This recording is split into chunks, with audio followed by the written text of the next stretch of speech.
언론에서 작가님을 이른바 극우 매체에 연재하는 만화가라고 규정짓는데 네. 그들에게 한마디 해주신다면? 그냥 극우가 뭔지 물어보고 싶어요. 극우가 뭐죠? 이렇게 물어보고 싶어요. 제가 이 질문을 했을 때 한 번도 제대로 대답하는 사람을 본 적이 없어요. 심지어 그렇게 규정하지도 않고 저보고 극우 만화가라고 아예 낙인을 딱 찍어버리거든요. 저는 그런 질문하는 사람들한테 꼭 물어보는 게 극우가 뭔가요? 왜 제가 극우죠? 그럼 님은 뭔가요? 이런 거 꼭 물어봐요. 한 번도 제대로 대답하는 사람을 본 적이 없어요. 일단 극우가 뭔지 그 용어 교정부터 했으면 좋겠는데 대부분이 그냥 그런 거 없이 너는 극우다. 극우는 나쁜 거다. 요 정도에서 생각이 머물러 있는 것 같습니다. 그러면 한국에서 좌파가 아닌 예술가로 살아간다는 의미는 뭔가요? 그냥 간단하죠. 왕따죠. 왕따로 사는 겁니다. 어디 가면은 다 피해요. 심지어 되게 좋은 사람들도 쟤랑 놀면 나도 혹시 이상한 불이익을 당하지 않을까? 이렇게 생각하면서 저를 피합니다. 그러니까 그냥 이 업계에서는 저는 제가 왕따일 뿐만 아니라 제가 가는 곳에서는 이렇게 모세 그것처럼 싹싹 도망가고 다들 그래요. 윤서인 묻었다 그러죠. 고소를 많이 당하신 걸로 아는데 네. 혹시 이런 사례 같은 거를 설명해 주실 수 아니, 있나요? 워낙에 저한테 대해서 뭔가 이런 꺼리가 있다. 각독이 잰다 그러는 것 같은데 각이 탁 나오는 건 다 고소를 합니다. 저는. 그래서 항상 고소를 당하는 입장이고 뭐 이제는 경찰서 가면 어떤 일로 오셨어요? 이렇게 물어봐요. 경찰들이. 그 많은 고소 중에 어떤 걸로 오셨냐고 이렇게 물어보는 것 같아요. 뭐 그냥 일상이 됐어요. 일상이 됐고 뭐 큰 거는 좀 언론에 보도가 되고 작은 거는 그냥 자잘하게 만화가 마음에 안 든다면서 이제 고소한 것들은 그렇게 좀 모르게 약식으로 싸우고 뭐 맨날 그렇습니다. 그러면 자칭 페미니스트라는 집단으로부터 당한 피해 사례가 있나요? 저는 딱히 그렇게 피해를 할 건 없어요. 그냥 뭐 고소 하나 당한 거 정도인데 근데 이제 나라가 걱정인 거죠. 나라가 걱정이고 페미에 당한 피해는 제가 워낙에 평소에 잘 피해서 그런지 뭐 딱히 그런 일은 없습니다. 뭐 구체적으로 제가 피해를 당한 건 없고요. 고소 하나 들어온 거 있고 그 외에는 뭐 그냥 악플 달리거나 아니면 제 글을 이렇게 조리돌림이라고 해요. 막 씹고 뭐 이런 거는 늘 일상처럼 당하고 그렇게 삽니다. 뭐 그냥 일상입니다. 그냥 그 사람들이 저는 제대로 된 페미니스트라고 보지도 않고요. 심지어 그분들한테 좋은 말을 들으면 되게 굴욕적일 것 같아요. 차라리 그냥 욕을 먹으면 마음이 편합니다. 그러면 재판 과정 중에서 어이가 없었던 경우나 아니면 법적으로 이해가 안 됐던 부분이 있을까요? 가장 큰 게 그겁니다. 일단 본인이 밝히는 거고 사실이고 그 다음에 이제 본인이 밝혔다가 말을 바꾸고 예전에 말한 것과 달라진 거에서 앞에 말에 대한 반응들을 고소를 한 케이스거든요. 그래서 일단 그것 자체도 억울했는데 두 번째는 이게 공인이냐 아니냐예요. 제가 보기에는 유력 언론들이랑 기자회견을 하고 그리고 또 국가 공권력의 집행을 막고 또 막 엄청나죠. 사회적인 정치적인 사람들과 영향력도 커서 세상에 이런 일반인이 어딨냐. 이거는 일반인이 아니라 공인이다. 기사가 이렇게 쏟아지는 일반인이 어딨냐. 이렇게 저희는 주장을 했던 거고요. 그쪽에서는 아니다. 그냥 농민의 딸일 뿐이다라는 피해자다. 우린 일반인이다. 이런 쪽으로 저랑 부딪혔는데 결국 판결에는 한시적 공인이라고 해서 저를 유죄로 했더라고요. 근데 한시적 공인이면 제 만화도 한시적 만평이죠. 제가 지금도 그분을 계속 공격하고 있는 것도 아니고 뭔지 모르겠어요. 한시적 공인이라는 말이 법에 원래 있는 말인가? 저는 아직도 그 부분에 의문이 많아서 이제 좀 항소를 해갖고 다시 잘 다퉈보려고 합니다. 해외에서 윤 작가님의 벌금형에 대해서 기사가 났었는데 그때 소회를 한 말씀 부탁드릴게요. 일단 그 기사는 제가 영어로 돼 있었는지 못 봤고요. 기사가 나왔다는 얘기 들었습니다. 뭐 기사뿐만 아니라 누가 봐도 이건 말이 안 된다고 생각하고 굉장히 걱정스러운 상황이라고 생각해요. 이거를 잘했다고 박수치는 사람들은 정말 소수고 이상한 사람들이 아닐까요? 소회는 뭐 그냥 상식이죠. 상식으로 봐서 이상한 일이기 때문에 여기서 끝이 아니라고 생각하고 끝까지 한번 다퉈볼 생각을 하고 있습니다. 향후 어떤 재판 일정이 잡히신 게 좀 따로 있나요? 네. 이제 항소심이 한 3개월 정도 아마 걸릴 거예요. 뭐 꾸려지는데 좀 시간이 걸린다고 하더라고요. 그거 이제 날짜 나오면 또 가야죠. 네, 그러면 다음 질문으로 하겠습니다. 최근 유튜브에서 필리핀이 저만치 오네라는 영상을 네. 올리셨는데 향후 10년, 20년 후에 한국의 미래를 어떻게 보시는지요? 큰 반전이 없다면 필리핀이라고 보고 있고요. 지금 분위기라면.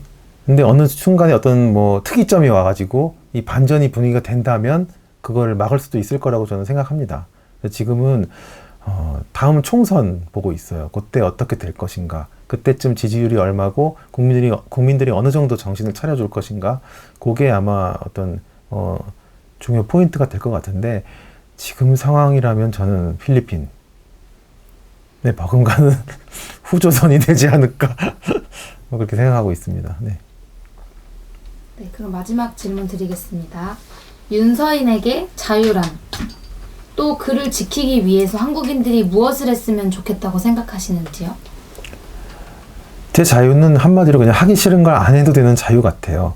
그러니까 남한테 피해를 주지 않는 범위 내에서 제 마음대로 하고 살 수 있는 이게 자유인데 이게 잃기 전에는 몰라요. 잃어봐야 아는 거고 누리고 있을 때는 그게 소중한지 모르는 거라서 제가 좀 그걸 잘 아는 것 같고 좀 피부에 와닿는 편이고 이걸 그냥 어떻게든지 유지하고 싶어요. 그래서 자유가 없어진 나라에서는 하루도 살고 싶지 않습니다. 대답 좀 이상한가 다시 좀. 아니 그럼 괜찮고요. 이제 이 영화를 보실 국민들한테 네. 일단은 표현의 자유를 탄압당하고 있는 입장에서 네. 국민들한테 어떤 이제 경각심을 일으켜줄 수 있는 네네네. 네, 말씀을 좀. 네.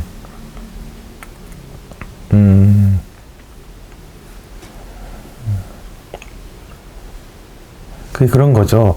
처음에 저는 맨 앞에 서 있는 입장이고 앞에서 이제 바람도 맞고 그런 거를 느끼고 피부로 접하는 입장인데 돌아보면 아직까지 거기까지 바람이 가진 않았어요. 다들 지금은 자기 생활에서 굳이 저 사람이 좀 이상한 거 아니냐 뭐 이런 어떤 왜곡된 언론들에 의해서 좀 잘못들 생각하고 본인들의 일이 아니라고 생각하고 있는 것 같아요.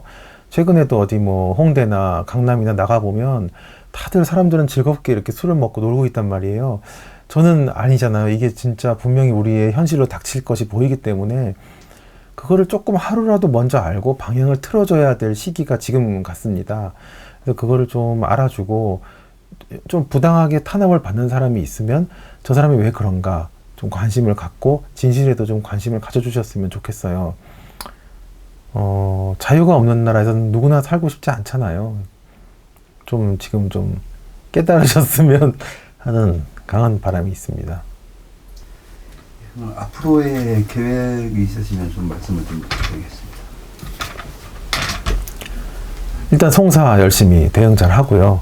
그리고 만화 연재는 많이 줄였어요. 지금 상황에서 제 만화를 잘 보시면 지금 대통령 얼굴이 나오지 않습니다. 이거 알아서 너무 많은 걸 조심하고 있는 상황이고 딱 손발을 다 묶인 상태로 그리는 느낌이 들어서 지금 연재들은 다 그만뒀고 하나 지금 하고 있어요. 당분간 연재 더 할 계획은 없고 방송을 좀 중점적으로 할 생각입니다. 영상은 그나마 좀 제 마음대로 다 할 수 있고 누가 뭐라고도 안 하고 그리고 잘릴 염려도 없고 그래서 영상으로 제 하고 싶은 이야기는 계속 해나갈 생각입니다. 그러면 유튜브를 만든 게 네. 만화로서 할 수 없는 부분을 새로운 방식으로 도전하고 싶어서 만드신 거예요? 물론입니다. 네. 그러니까 만화로 더 이상은 이제 좁아질 게 보였어요. 진작부터. 그래서 올 초부터 보였고 그거를 계속 준비를 하다가 이제 좀 심해졌다 싶을 때 시작했던 게 유튜브인데 3개월 정도 했는데 지금 괜찮아요. 아주 좋고 역시 자유롭고 싶어요. 자유롭게 표현하고 이러니까 확실히 반응도 좋고 앞으로는 이걸 더 중점적으로 하려고 하고 있습니다. 이제 만화가 인서인에서 방송 예, 방송인이라고 불러주세요. 네. 그러면 저 한 가지만 더 제가 네. 질문 드리면 네네. 저들이 이제 표현의 자유란 말 쓰잖아요. 네. 하면 네. 그런 그들의 모습을 보면서 네. 윤 작가님의 마음이 어떠신지.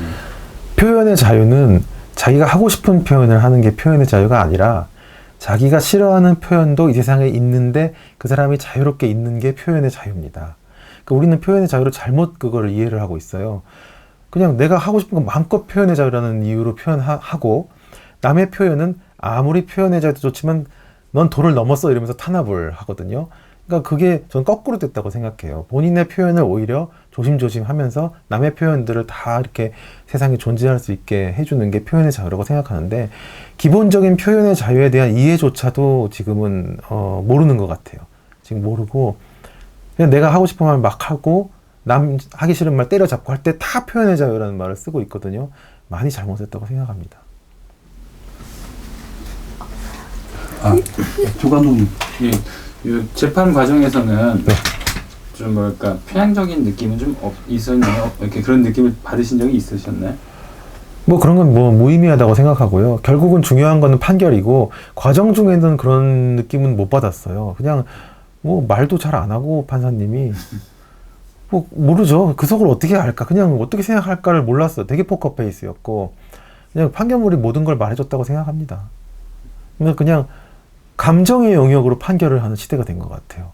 저는 그게 가장 충격적이었는데 뭔가 있는 사실이나 팩트나 숫자로 판결을 하는 게 아니라 이 사람이 기분 나빴대잖아 너는 유죄 이런 거 막 어떻게 반박할 수도 없어요. 그렇게 나와버리면 되게 무서운 정치 재판이자 인민 재판의 시대에 살고 있다는 생각이 들었습니다.